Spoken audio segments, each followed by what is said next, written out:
Ensoñación de una noche de otoño. Orquestar una subversión del orden constitucional sale barato.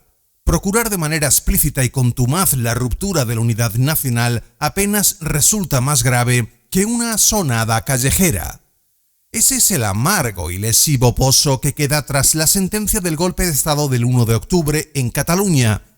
En aras de la unanimidad, los magistrados del Tribunal Supremo se decantaron finalmente por condenar a los impulsores de la Declaración Unilateral de Independencia por los delitos de sedición y malversación, desestimando con ello el delito de rebelión solicitado por la Fiscalía y la acusación popular. Una claudicación ante el criterio de la Abogacía del Estado que ha implicado a la postre una rebaja muy significativa de las penas.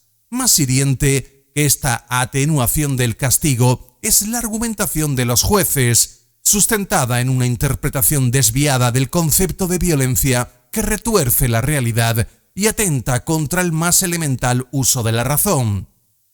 Un canto a la confusión en poco menos de 500 páginas. La sentencia del Tribunal Supremo da por probada la existencia de violencia, pero seguidamente sostiene que no basta la constatación de indiscutibles episodios de violencia para proclamar que los hechos integran un delito de rebelión, dado que la violencia tiene que ser una violencia instrumental, funcional, preordenada de forma directa, sin pasos intermedios a los fines que animan la acción de los rebeldes. Es muy difícil creer que alguien, salvo que tenga sus funciones cognitivas completamente deterioradas, no vea en los indiscutibles episodios de violencia que quedaron probados un instrumento puesto al servicio de la independencia, que era y es en sí misma la finalidad última que estos perseguían.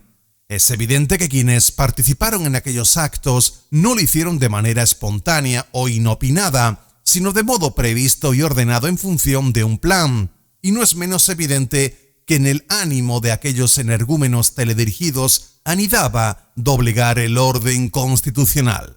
Bastaba con escuchar sus consignas en forma de bramidos. El texto de la sentencia roza el delirio cuando la cuestión de la finalidad se entremezcla con la tesis de la ensoñación, según la cual todo el procés fue un engaño que tenía por objeto lograr en las calles una posición de fuerza que obligara al gobierno de España a negociar un referéndum de autodeterminación. Reza el fallo lo siguiente: el acto participativo presentado por los acusados a la ciudadanía como el vehículo para el ejercicio del derecho a decidir no era otra cosa que la estratégica fórmula de presión política que los acusados pretendían ejercer sobre el gobierno del Estado. Entonces, ¿el acto era instrumental y no instrumental simultáneamente?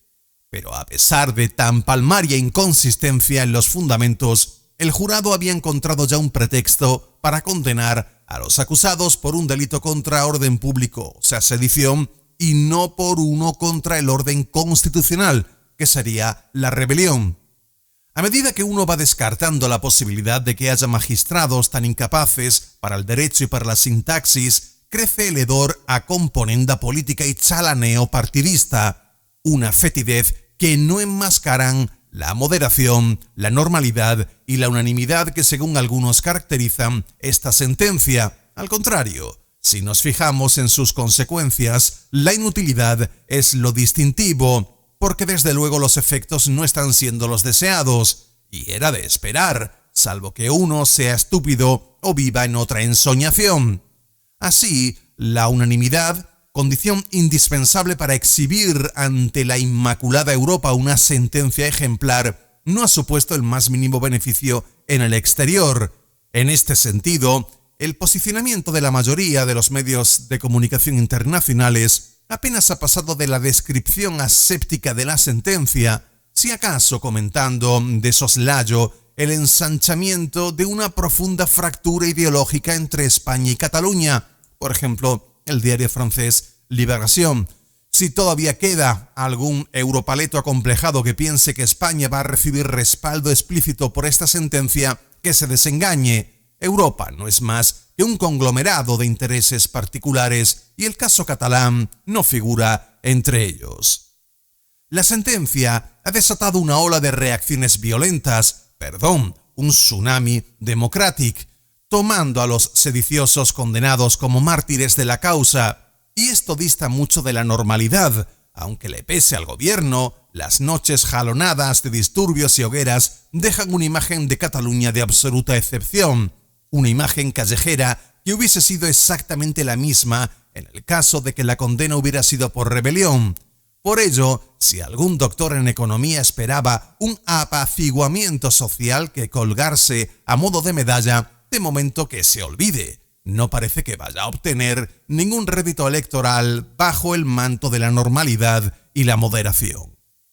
Es muy compleja, pero la solución pasa primeramente por entender que en el procés subyace un componente casi religioso, que es ya una cuestión de fe, que hace que se desvanezca la razón, que se diluya la lógica y que todo argumento decaiga en favor de un sentimentalismo exacerbado que verá en cada sentencia que obstaculice la construcción de la República Catalana poco menos que un delito de lesa humanidad.